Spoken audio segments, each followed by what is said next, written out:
We are honored to have Mr. David Schulner as our guest. He is the creator, executive producer, showrunner, and writer of NBC's New Amsterdam. Let's jump right on in here. Okay. Question, what inspired you to create New Amsterdam? Right before the last presidential election, everyone was talking about immigration and healthcare. Kind of those were the only two things people were talking about, and it was people were having passionate, intelligent, angry, hopeless. All the conversations ran the gamut, but every time you would go to a party or every time you would go on a walk, it's all anyone was talking about. So I thought, why would I want to write about anything else right now when so many interesting conversations are happening about these two things? So I went to Universal Television, where I'm employed, and I said, I only want to write about immigration and healthcare. And they looked at me with like very sad faces, like, we're never going to make any money off of this guy. But I said, and they said, well, prove it. What, you talk a big game, but how are you going to do that? So I went and found two books, one on immigration and one about healthcare. And the book about healthcare was Eric Mannheimer's 12 Patients, Life and Death at Bellevue Hospital. And Eric was the medical director of Bellevue for 15 years. Bellevue is America's oldest public hospital. It's been around, I could be wrong, but I think it's 1763. So before the Constitution was ratified, our founding fathers thought it more important to have a public hospital. And so just the idea of Bellevue as a public hospital, and Eric Mannheimer, who was the medical director, who also was diagnosed with cancer while he was the medical director, that stew kind of felt like the right way to talk about healthcare in our country. That is fascinating. Thank you. The final episode of the season aired last Tuesday, April 14th. Yes. Can you tell us a bit about season 2 and how it ended? Yes, it wasn't supposed to end like that. But like everyone else's plans, they got thrown out the window. So we had 3 more episodes to film. Our last episode was going to be a hurricane episode set in the Dominican Republic. So we had gone to the Dominican, started scouting when the coronavirus started popping up in all these different places. So as soon as we left the Dominican Republic, the first case of coronavirus was reported in the Dominican. So we quickly had to shut that down. And gradually things kept getting smaller and smaller until production essentially had to shut down. So, season 3 was really about Max's grief. He lost his wife at the beginning of the season, and the season was going to explore his grief all the way until a kind of 1-year mark, the anniversary of his wife's death. And that was really going to be the touchstones at the beginning and end of the season. We didn't get there. So I think season 3 is going to have to find a way to resolve that while also dealing with this pandemic in some way, because we're a medical show set in New York. There's no way around our characters being at the front lines of this thing. So. Thank you. The show features many medical cases and prominent issues that are relevant in today's climate. What goes into creating those storylines, and do the medical cases come from people like Dr. Mannheimer, who you just mentioned, and their experience? Yeah, we have, Mannheimer sends us articles every week. I'm constantly looking at the news for interesting cases, or it's almost less about what weird medical case can we do on New Amsterdam, but what are the social issues that are bringing people into the hospital? And that intersection between social issues and medical issues is kind of where our show lives. So I have a whole wall in the writer's room of note cards of ideas that I want to do, and the writers completely ignore it. They come to me with the stories that they want to tell, that they find interesting. So as great as my wall is, that I think it is, no one else has the passion for those ideas that I do, but they bring me ideas that they're passionate about. Whether it's how global warming is affecting the medical community, or how racism is affecting the hospitals around the world. These are the kind of stories that they bring to me that they're passionate about telling. So those are the stories that end up on the air. That's how our room kind of works. And speaking of which, one of the questions was, tell us about your writer's room. It leads beautifully right into that. Yeah, it's a phenomenal group of people who, I think it's so easy to dismiss a medical show, maybe because they've just been around for so long and it's kind of a staple of network television. So, and everyone kind of had this experience, from the writers to the actors on the show to the director of the pilot. They got a script for a medical show and they're like, do I really want to do this? But hopefully we're not just a medical show. We're a show about the world and the country that we're in, and how the social and political issues of the day are what drive people into the hospital, what make people sick. So we get to talk about all sorts of things that you wouldn't necessarily think you could talk about on a traditional medical show. And the writer's room is, we debate every idea and we come at every idea from a different point of view, because it's a pretty diverse group. So we get to hash it out, and it gets pretty heated. But we found that when the conversations aren't heated, we might not have a good story on our hands. So when people start fighting and yelling at each other, we know we're onto something good, hopefully. About how long does it take to create one episode?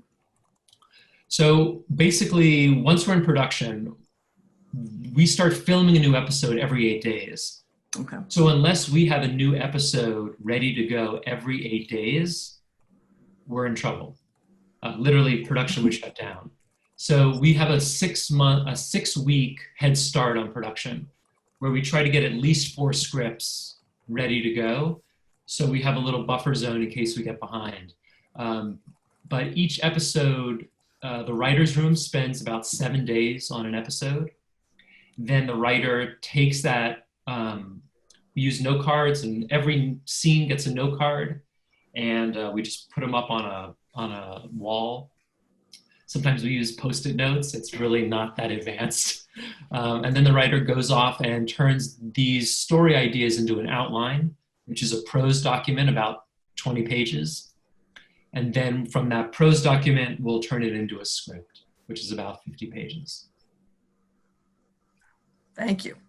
Let's talk about your career as a writer and producer. How did you get started, and what advice would you give for someone who is interested in this field?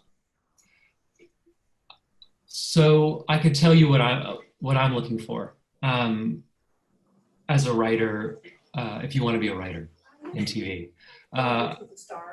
We just hired a vet, an Army vet, for the writer. It's his first job, and I wanted his point of view. It's something we didn't have in our writer's room, and he was stationed in Germany and Russia during several tours, and we wanted someone with that background, with that experience. So I wouldn't go to a writing school. I wouldn't go to a graduate program. I would live an interesting life. I would try to do things that are important to you, that you're passionate about, because those things will translate to writing, and it'll translate to being an interesting person, which is almost more important than being a good writer for me, because I can always rewrite a script if I have to, but I can never get inside a unique point of view other than my own. I can imagine it and I can put myself in that place, but wouldn't it be great, wouldn't it be better to have a veteran, if I'm writing about veterans, which we do a lot on our show, to have that point of view in my writer's room. So after he left the Army, he worked with gang members, trying to help them get off the streets. He worked with domestic abuse victims. So his experience in the world is what's most important to our writer's room. And now we get this whole breadth of experience we didn't have before. So my advice is live an interesting life, do what you're passionate about, and that will make you a better writer and a better person. Excellent, thank you. We are in the middle of a global crisis right now, as we are all aware. Yes. New Amsterdam has really been able to contribute and give to the community. Can you tell us what the show has been able to do for the COVID-19 crisis? Sure. One of our cast members even did a PSA with the USO. So why don't we Zoom him in right now and he can tell you about it himself. Well. Hey, how's it going? Surprise, Hey, surprise, everybody. How are you? Jocko Sims, thank you for joining us. Thank you. My pleasure. It was going very well. David, I learned some interesting things about what goes on in the writer's room. I got to ask you some more about that. And you're always, whenever you're in LA, please come stop by. You got it. Thank you. As David mentioned, yes, well, one of the first things, and he can tell you even more about this as well, one of the first things that we did when the crisis broke out was to make sure that we did our part at New Amsterdam. So we got together with the props department and we gave all of our PPE, our personal protective equipment that we use on the show, which is real gear. We gave it to all the local hospitals here in New York. And we've been staying in touch with everyone. We actually have just revealed some personal stuff for us all here. We have a group chat that we have with all of our cast and crew members. And in there are some of our doctors who are our medical advisors. And now they're there on the front line. So Dr. Jeff has been at Bellevue Hospital for 28 years. Lisa Wing, she's a head nurse there in the emergency room department, but we're constantly in touch with them and they're updating us on what's going on there on the ground. So that was just one of the few ways that we can contribute and do our part. Oh, that's wonderful. Thank you. Can you tell us a little bit about your character, Dr. Reynolds, throughout this past season? Have you approached this character differently the second year? Well, in the second year, I feel that the writers have done an extraordinary job of having Reynolds definitely come into his own a little bit more. We know he has a history of taking care of his patients very well. He's very into his job, but now this is about him becoming potentially a family man as he's found the love of his life. He's planning the wedding.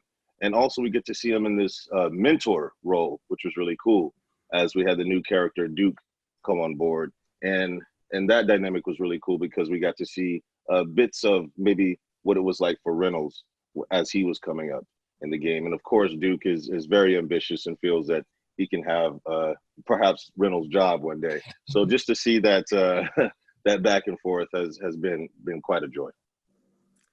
The writers and cast do extensive research to portray doctors in the public hospital system accurately. Can you talk about what that has been like from an acting perspective? Well, sure. It's great. It's not only, it's comforting to know that you mentioned that one of the newer writers is a war vet, but also they have doctors in the room. I think Dr. David Foster is there, and just having that unique perspective, first and foremost, starting with the pen is very crucial and comforting as an actor. Secondly, as I mentioned, to have those medical advisors there with us side by side and helping us along the way, from everything from how to pronounce the words correctly to making sure that we're doing the show justice and telling these stories in a good way. My favorite scenes are the scenes in the operating room, in the OR, because I'm there and the only people who are in the room who are actors on camera are the people who are talking. Everyone else behind a mask is a real doctor or a real nurse that we've hired here from local hospitals. So it's just a nice community of people who help bring the show to fruition and make sure that we do the show justice. Excellent. How did you get into acting and what attracted you to the role of Dr. Reynolds? I love telling this story of the fact that I wanted to be a doctor actually in school, in high school. I wanted it so bad that I got a medical symbol inscribed on my high school graduation ring. And I got to college my first year, and I don't know, I just didn't feel like I wanted to be in school for the next 12 years. So I changed my mind and took a theater course, fell in love with it, moved to California, pursued it. I got my BA in theater. And from there, I started working. I think it was about 14 or 15 years. Naturally, I wanted to play a doctor all that time. And then over the years, I wasn't quite old enough, unless they're going to, revamp Doogie Howser. I think, David, we could do that, right? Young Black Doogie Howser. So I wasn't quite old enough at first, but then I started to come into my own. And, this role came along. And it's just a dream job on so many levels. It's just been fantastic. Are there any relationships you have particularly enjoyed exploring for Dr. Reynolds? For Dr. Reynolds, I think, you mean between the characters on the show? Yes. Yeah. What you enjoyed most about playing Dr. Reynolds with relationships? Yeah. Well, the first most prevalent relationship was that between he and Dr. Bloom. And, initially he decided that he wanted to move on from that relationship and find something that was more suited for his life. And Bloom ends up introducing him to who turns out to be currently the love of his life. And I thought that was fantastic. And I think Janet Montgomery has done a brilliant job of not only playing her own role and handling her storylines well, but just whenever we're on screen, you just see that relationship, how it's evolved from a possible on, the job hookup to a beautiful friendship. And I think that's just great. But all the casts are just fantastic. We have a lot of fun. And one of the things that I like the most is when we get on screen and we start bringing those words to life and we find all these different intricacies and the things between us all. So it's just been fantastic. Excellent. Can you tell us a bit about Reynolds' farewell moments this season? Oh, yeah. And what can you tease about his future? Well, I will say this. The first thing that happened was Reynolds got injured in the OR. And that was when I first mentioned something to Evie, my fiance. And all I said in that last scene in that episode was, San Francisco's looking pretty good right now. And what I didn't expect was for the internet, the Twitterverse to go crazy from that. And what they didn't know, and I the fans at the time, I said, oh boy, are they in for a ride, because we're going to tease this out for the next 7 episodes. And so sure enough. Jocko, do you remember you added a line on set? Which one? You said, you were like, I don't know if people are going to get it. And so you added, let's get out of here. Let's get out of here. Right. You remember that? Know? And that's when the internet. Yeah, that was it, right? That was that line. Yeah. I forgot I caused that ruckus. No, but yeah, it's been great. And then shooting that farewell. I don't, David, I can't recall if you were on set that time when we did okay. So I went into the OR and I remember the wonderful Christy Z was directing that episode. And it was suggested to me along the way to come in and be there by the operating table and kind of maybe sit on it. And I said, let me suggest that maybe Reynolds comes in and he goes in front of the operating table where he has spent all this time with his hands on the table, and just for the last time, just put his hands on the table. And I thought it was a very poignant moment and a good farewell. And right there in the rehearsal, everyone said, oh gosh, that's it. That's the way to go. So just very fun to shoot. Thank you so much. David, Jocko, thank you. I think we are going to open up some questions from our folks in Stuttgart, if that's okay with you. Awesome. Okay. All right, Stephanie. So I think there was a very interesting comment made in the beginning of all of this about how this isn't necessarily just a medical show, that this is about medical and social issues. So clearly there's a very different way that Europe handles healthcare versus the way that the United States handles healthcare. And I wonder if with any of your overseas fans, if you ever have any sort of unique conversations or questions posed by fans that are in Europe that don't quite understand some of the way the United States handles healthcare or any social issues that maybe this show does a little bit better explanation than maybe, you know, the Googleverse does. I think all I've read is from Twitter, really, of people saying, "Oh my God, thank God thank God it's not a private healthcare, public healthcare system like America." People just being grateful that that they don't have what we have, and people saying, "Is this for real? Like, you know, do you really have to have a GoFundMe page to pay your medical bills? Like, is that like people think we're making some of this up, unfortunately." Yeah. So, And I found also the opposite as well. I've seen that people aren't quite surprised. It's not a secret anymore in the world that America's healthcare system is just so broken. Definitely needs some fixing. And David, I have found that too. I found people are thankful. If nothing else, it's just a reminder. But definitely the show does a good job of showing you the details and how bad it can actually be. So that engagement has been interesting. Mm-hmm. Excellent. Thanks, Stephanie. All right, Megan, you're up. Hey, Megan.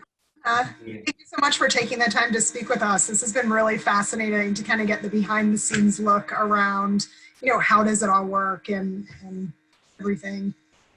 So I noticed that, and this is something I've wondered about for a very long time, I've noticed that with New Amsterdam, as with so many other shows, there are a lot of scenarios that come up in the show that would not likely actually happen in real life. So my guess is that, you know, maybe that's because it advances the storyline quickly or quicker than.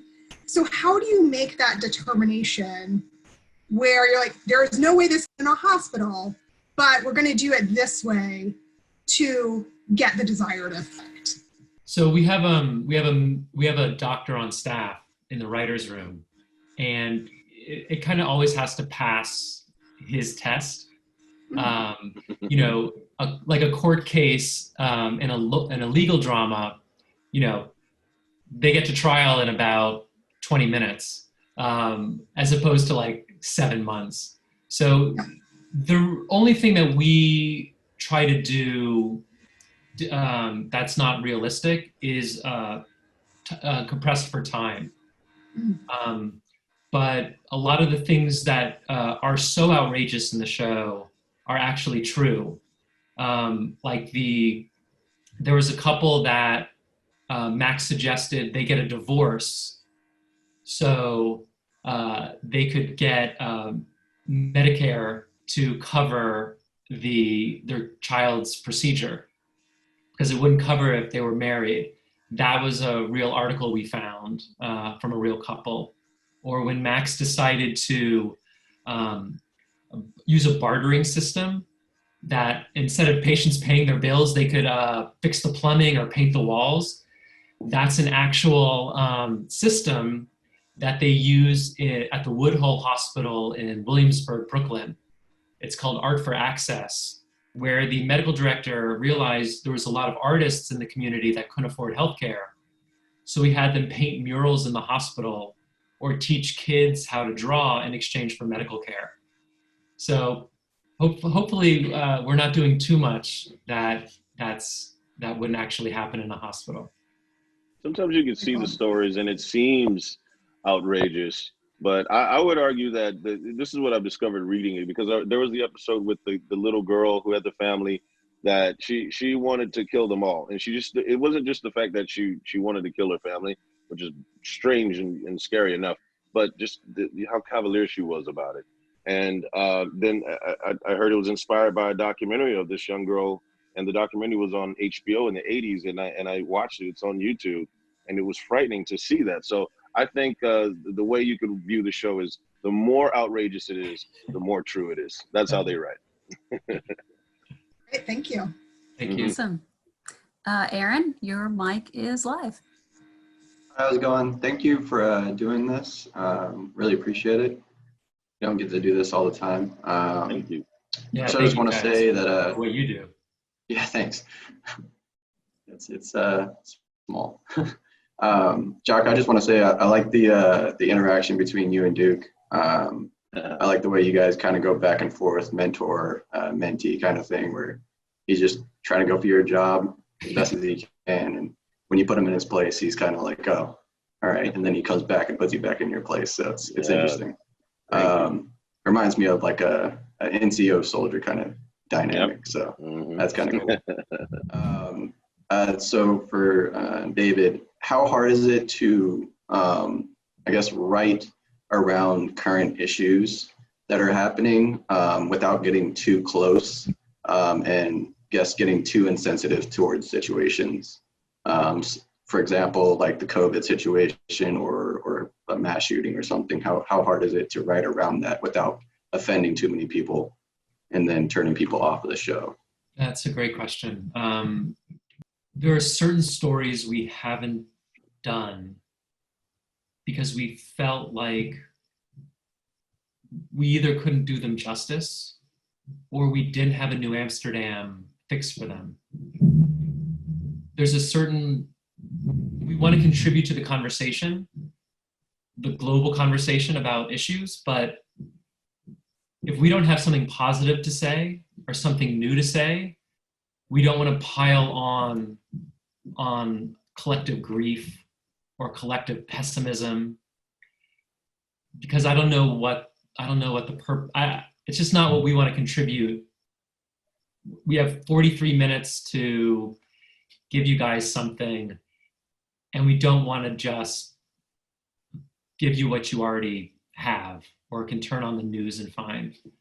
So there have been a couple stories where we were just like, we've got nothing new to say about this, so we shouldn't say anything. And Jocko, do you want to talk about episode 18? Pandemic. Yeah, that's interesting. So I wasn't in episode 18, but we had to pull that episode. And David, I love what you wrote about it. But this was the episode that was originally called Pandemic, and it was about a virus that breaks out in the hospital. The hospital becomes overwhelmed. We call a new doctor to come help us out, played by Daniel Day Kim. And as was seen in the news, Daniel Day Kim came down with COVID-19, and it hit really close to home.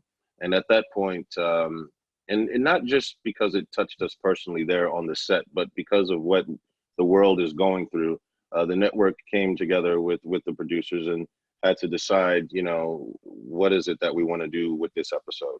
We want to shelve it. And David, you had mentioned, the world has enough fiction right now.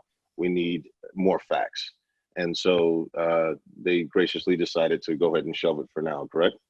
That's right, yeah. And hopefully we'll show it at a time where we're not so close to it. Yeah, that's why and I it's like just so odd. Yeah, it's so odd that we because it pushes the issue without forcing it down people's throats, if it makes sense. We try. That's the goal. Sorry about that. Thank you, Aaron. Yeah. Thanks, Aaron. All right, Damon? Yes, hello. Thank you for the wonderful opportunity to allow us to ask you guys questions. I was actually approached a couple of days before this to sort of participate in this, and I had actually never seen an episode before, so I had spent the weekend trying to catch up, and I was fortunate enough to watch the last episode a matter of seconds. So my question is, at the very end of that scene, or at the very end of the episode, we see Dr. Shen and, Dr. Sharp walking, way off into the distance, whatever. What can we see going into the next season, the dynamic between the two of them? I think, just between us, just the people in this Zoom room, it's, we're setting up a love triangle, between Shin and Helen and Max. And we're gonna, try to give Helen someone who's the opposite of Max, and kind of let her see that there's other fish in the sea, and there's other ways to go about being a doctor and a person, which Max can only really be a doctor. And here's someone who can do both and is offering both. So it's just kind of give Helen a challenge. Okay. Cool. Thank you. Thank you for catching up Yeah. in record time. That's unbelievable. So yes, thank you again. Thank you, Damon. Ashley, love your shirt, and it's your turn. Hey guys, thanks so much for being here and talking with us today. This is an amazing opportunity. I love the show.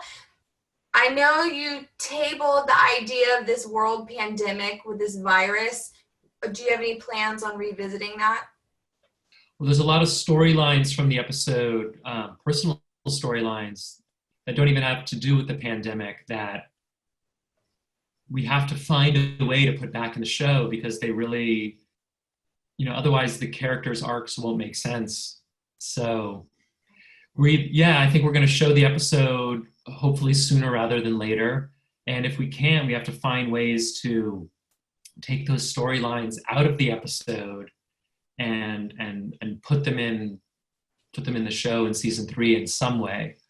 But it is a really beautiful episode, which is weird to say about influenza. It's about an influenza virus.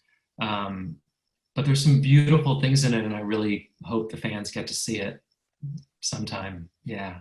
Yeah. And if not, we'll actually cannibalize the episode and pull whole storylines out and find ways to reframe them in season 3. So it'll be an interesting kind of puzzle, have like trying to fit 2 separate sets of puzzles into one. And that's kind of where we are trying to get season 3 going.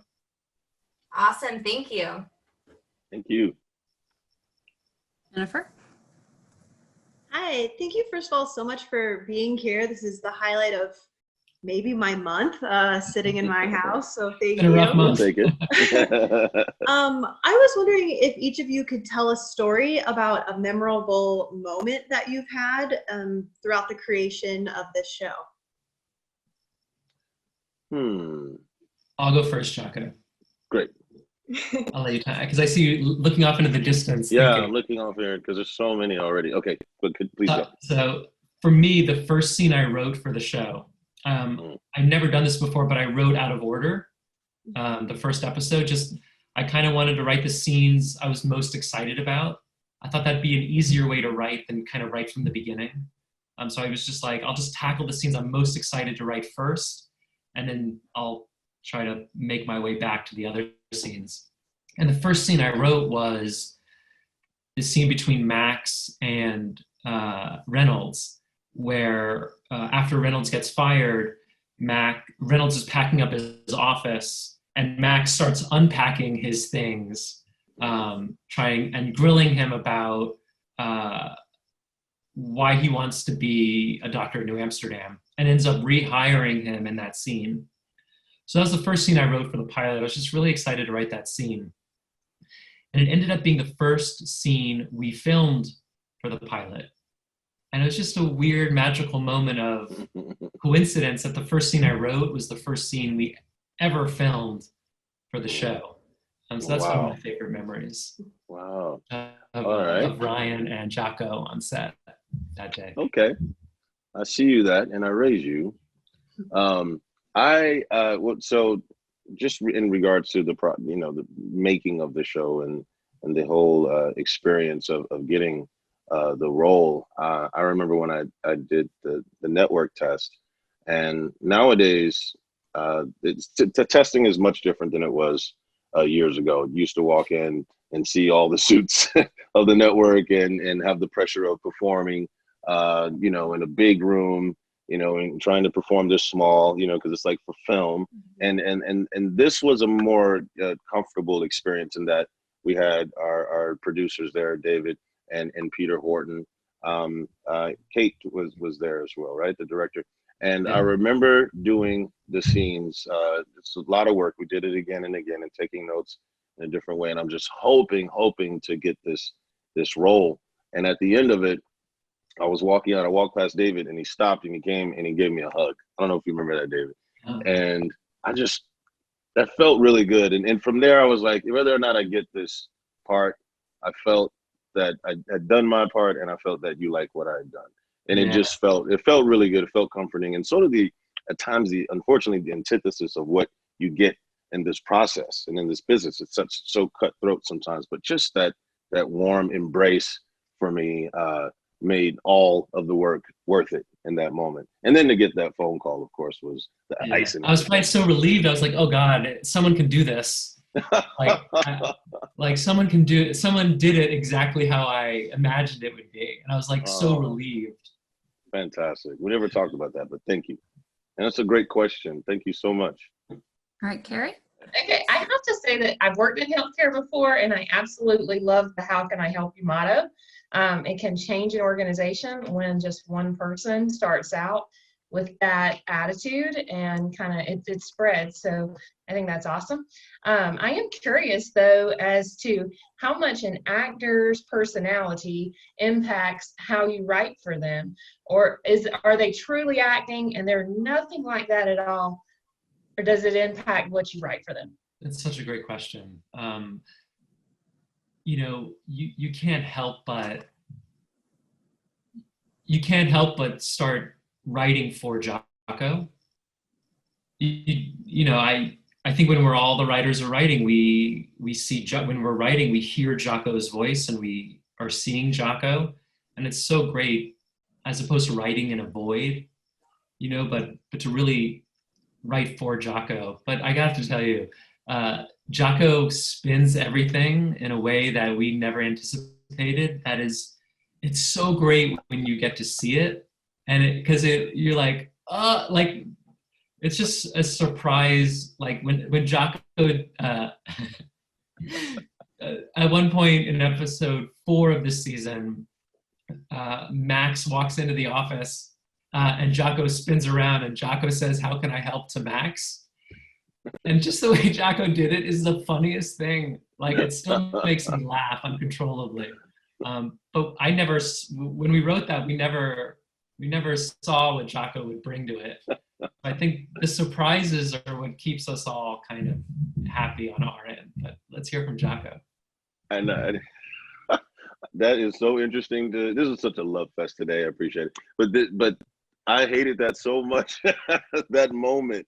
Oh my God. And isn't that interesting to see the different perspective? Because for me, I was like, I don't know how I should say it. And I've heard it a million times. And I've seen the great Ryan Eggle do it. And I just said, screw it. That was me giving up. I was just like, how can I help?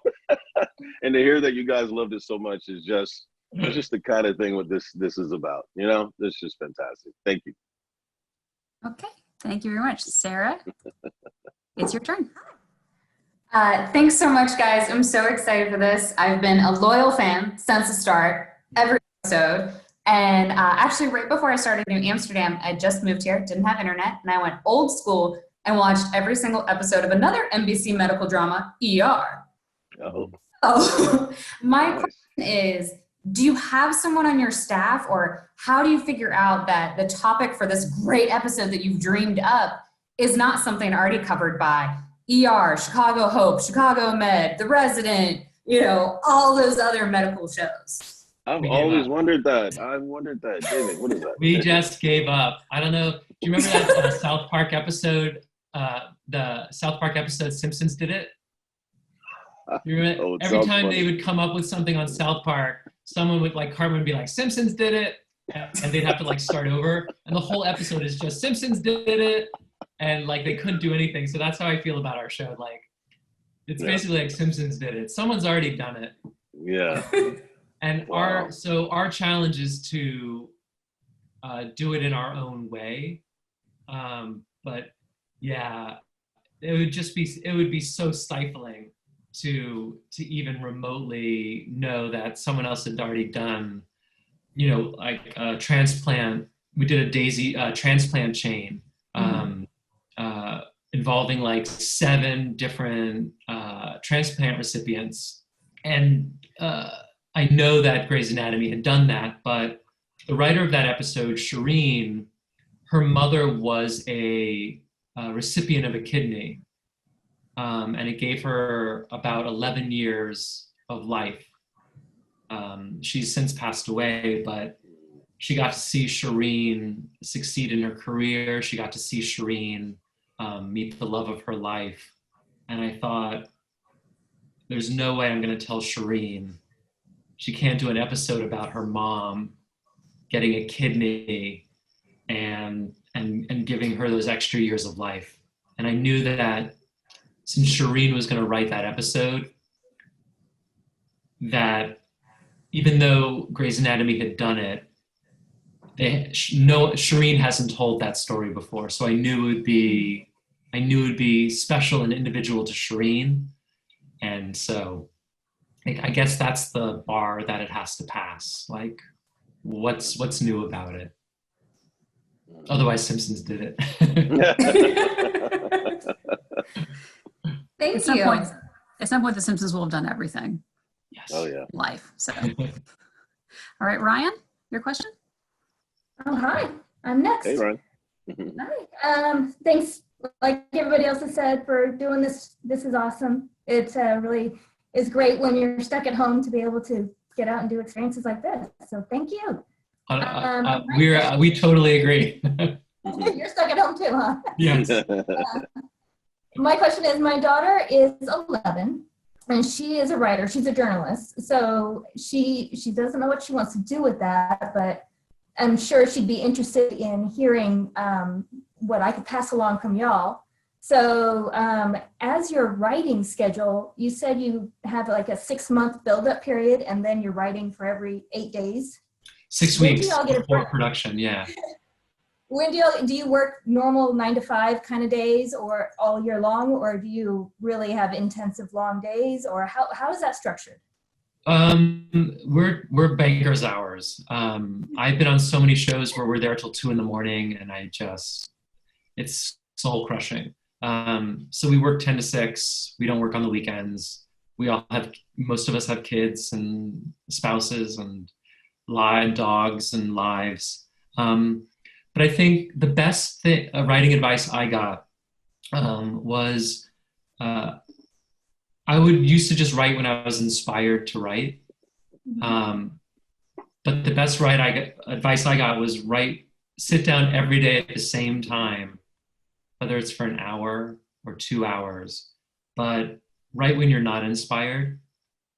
Make it a job, just like any other job.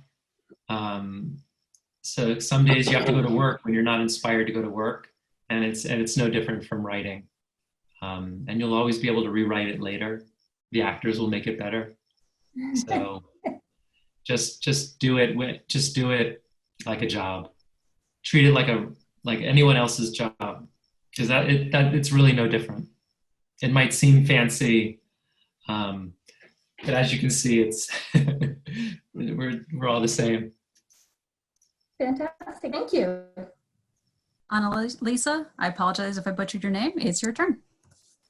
You killed it perfectly. Oh, great. So thank you guys for doing this. I mean, I know everyone else has said it, but thank you very much. It's greatly appreciated to kind of break out of the daily mold.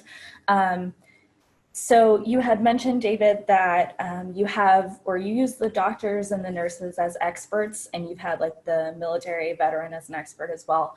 Is that something that happens regularly? Like that's every single episode you have experts on hand that give you feedback or say, that's absurd, we can't do that? Or how does that work? Well, so in the script process, we have a writer on staff who's a medical doctor. And then once the scripts go to set, it goes through a second round of vetting once you get on your feet and realize the writers, these dumb writers, wrote something, that you'd have to transcend space and time to make work.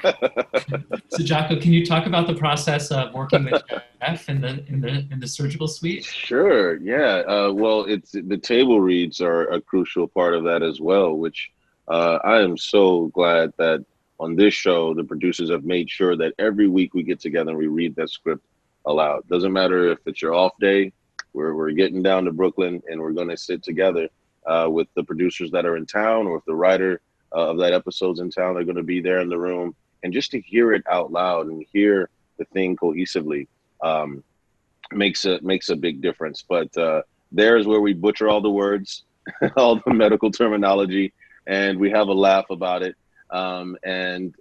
David will be there on conference call listening in, and that's a crucial part of it too. But then from there, as David mentioned, we'll get it on our feet and start moving around. We get a Dropbox with the correct way to pronounce the words, and YouTube's always a great friend as well. So by the time we get around to shooting it, it's been vetted several times, and then we get it done. Awesome, thank you. Thank you. All right, Maria, it's your turn. Awesome. So like Damon said earlier, I actually found out about this a couple days prior. Like I knew about it because I was asked to put it out over the radio. I didn't know I'd be joining. So I caught up on as much of the show as I possibly could within my time. So I'm actually That's a great thing. Thank you so much. I'm actually like halfway through. I watched the final episode, right, with Daniel Day-Kim. I watched that and I was like, okay, well, this show actually seems really engaging.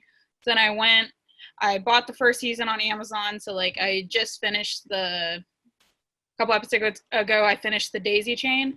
And being that I came so much later, a lot of my questions were taken.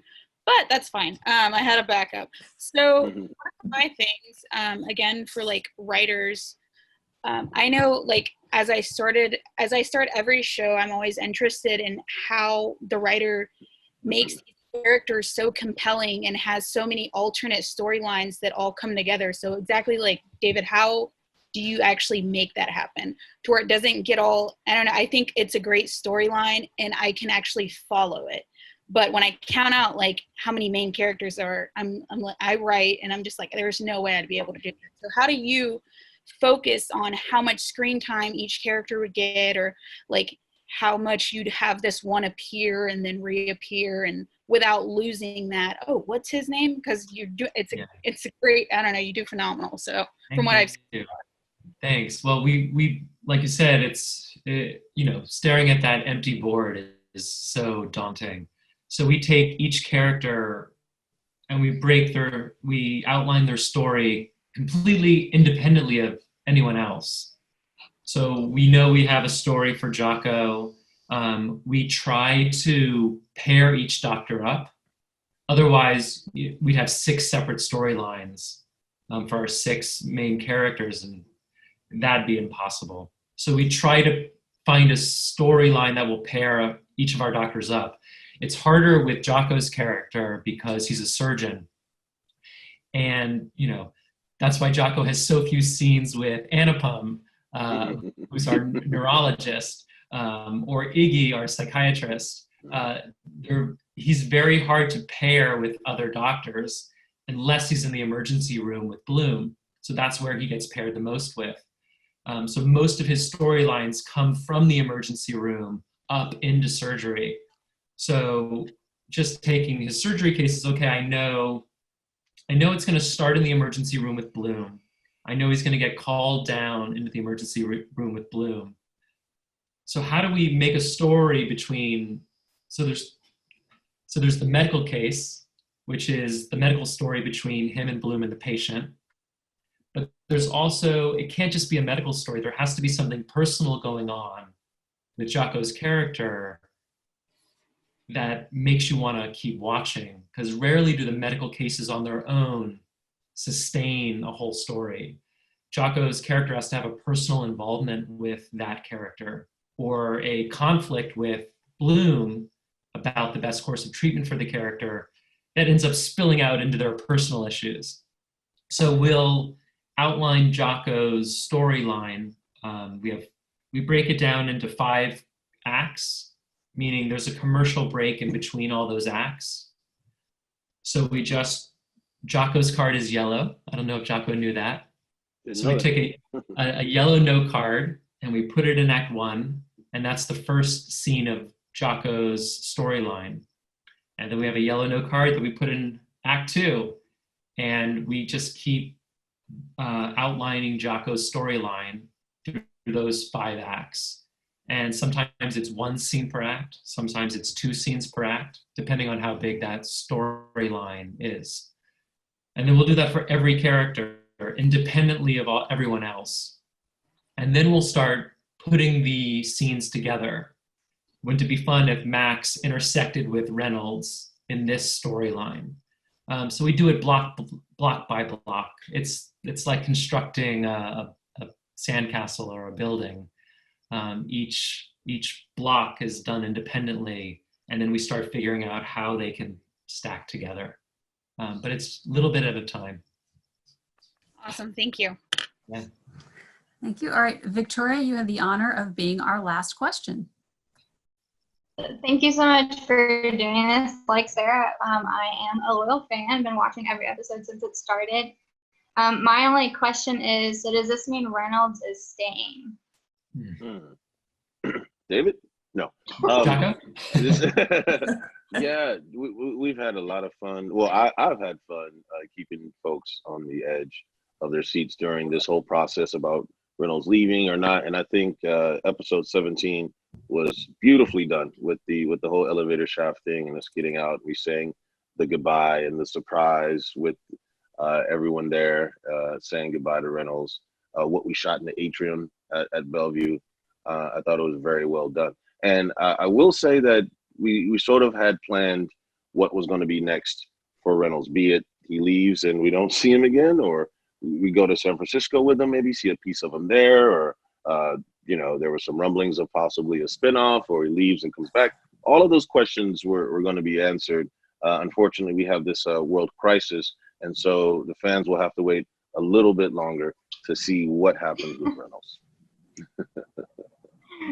Thank you. Well, I guess we'll just have to keep watching and wait and see. Stay tuned. Thank you, Victoria. Excellent questions, everyone. You guys knocked it out of the park. Thank you so much. David and Jocko, I want to thank you so much for joining us today. This has been an incredible time for everyone. Just wanted to see if you have any last minute messages you'd like to say to our service members and their family members. Yeah, quickly, I'll say that with the help of the USO, we got to go down there in November and visit Walter Reed. And I just personally want to say that was just such an incredible experience. I always had wanted to get down there. I did a show before that was a military show, and we did some things with the USO, but New Amsterdam, a non-military show, was the one that got me there at Walter Reed. And just meeting the warriors there and being inspired by them was such a great joy. And I look forward to doing it again. And I know this is a difficult time. It's a difficult time for all of us. We're all in the same boat, but from our show into your homes, we just want you to know that we're constantly thinking of you. Thank you for everything you guys do. You may seem very far away, but we're all thinking of you, and we're all grateful for everything that you do for us. And I want to give a shout out to Sarah and her fabulous team over there at the USO in Stuttgart. She was excellent and helpful putting this together. And thank you guys so much. And for our event participants, thank you for your service and for joining us today. Please follow your local USO's social media pages for information on upcoming MVP events. Take care, stay safe, and thank you. Bye, everyone. Thank you. Bye. Stay safe. Take care.